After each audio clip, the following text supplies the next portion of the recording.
The exotic Aeon gloves were updated around 1 year ago at the time of recording this, and when I look at these gloves, I think, why am I not seeing these get more play in the community? Hello, my name is ERATTIC, and today I'm going to try and answer that question myself by looking at these exotic gloves in a bit more depth. If you see anything you like in today's video, please be sure to hit the like and subscribe for more. Hitting 100 subscribers was amazing, but now I'm asking if we can hit 500 subscribers. I'm hoping you'll be the one that gets me there. The exotic Aeon gloves are unique to Destiny 2 in that they are the only exotic armor piece to come in 3 variations for all classes. They are Aeon Swift for Hunter, Aeon Safe for Titan, and Aeon Soul for Warlock. I want to address that for players who are long-time veterans or are highly experienced in the game might know about the ins and outs of these exotic gloves, so this video is more tailored to the casual and beginners, but if you stick around for later on, there might be something in this for everyone. I'm going to read the perks on the gloves first and show some solo Lost Sector gameplay, and then show some Master Nightfall gameplay later with 2 other fireteam members using these exotic gloves. You'll see why soon. So the background gameplay first is some solo Master Lost Sectors to see what it's like testing the gloves on my own. I went through 2 of the 3 mods in the gloves to test their performance. You'll know why in a minute. I am a Warlock main, so I was using the Aeon Souls, but all 3 variations work the exact same. There is no armor perk to read with this exotic. This time round there is an extra mod slot instead that is only specific to these exotic gloves right now in Destiny 2, with at no extra cost to select one of these 3 cult mods: Sect of Force, Sect of Insight, and Sect of Vigor. Looking at the first Aeon cult mod, we have Sect of Force. You specialise in punishing powerful combatants before they can harm your allies. Rapid precision hits with a weapon temporarily increase your reload speed and weapon swap speed. When you stun a champion or defeat a boss/mini boss, your neighbours gain a burst of grenade and melee energy. Aeon cult allies who do not have the Sect of Force role equipped also gain a burst of super energy. For this mod in the Lost Sector run, it was okay at best. The only benefits I was receiving were the ones to my weapons reload and swap speed, which is nice to have, but that's it. I don't get the champion bonuses, not that they would even affect me anyway in a solo situation, but that is a whole exotic armor slot gone for a solo play, meaning that there's so many better exotic armor pieces that you could slot in to help you run through a solo Master Lost Sector faster. Onto the second Aeon cult mod now, we have Sect of Insight. You specialise in empowering your allies and keeping them well supplied. Successive precision weapon takedowns have a chance to drop an orb of power for your allies. When you use a finisher on an elite, you generate special ammo for your fire team. When you use a finisher on a boss or mini boss, you generate heavy ammo for your fire team. Nearby Aeon cult allies who do not have the Sect of Insight role equipped also gain a bonus to weapon damage for a short time. Now, running this on a solo Lost Sector was excellent because I believe even though it says for allies you can create orbs of power, I got a feeling a lot of them were also made for me too. I could be wrong and it could be one of the Siphon mods working here, but if so, the ammo generation was excellent. It allowed me to have consistent special and heavy all the way through my run via killing champions, which is super useful. And the last Aeon cult mod is Sect of Vigor.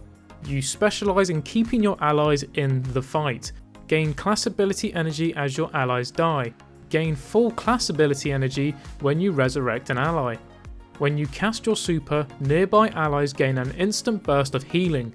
Aeon cult allies who do not have this Sect of Vigor role equipped also gain an overshield.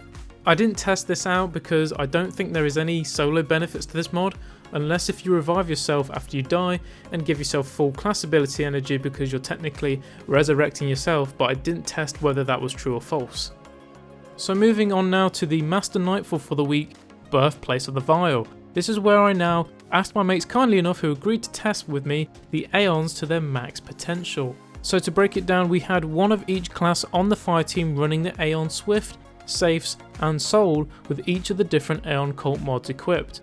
Now this all sounds great on paper, but like a lot of things in Destiny, you tend to think they're good more often than not when you read something and when you eventually come to test that thing out, it doesn't quite match your expectations, which is exactly why I'm here trying the Aeon gloves today. This brings me on to my first point with the gloves. When I was testing these out, there is so much going on in the background with these Aeons that I couldn't tell 75% of the time what was working and what was not.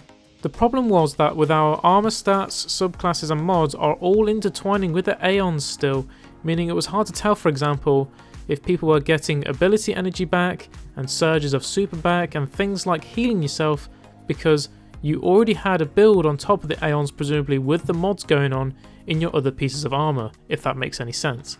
I could have ran slightly easier content and stripped my armor and subclass down to a point where I could have been able to have seen the effects better, but that just wouldn't be accurate either to do, because no one in any case is going to be playing with 0 mods on their armor whilst having Aeons equipped. It's just too low of a probability. I ran Sector Force and my fireteam couldn't tell at times whether they could see the benefits of what I was doing, which is giving bursts of energy back for super, grenades and melee. Our hunter ran Sector of Insight, by far the best thing you can see take into effect towards the end because of the ammo generation he could make for all of us. In the run, meaning we always had heavy and special by taking advantage of all the champions.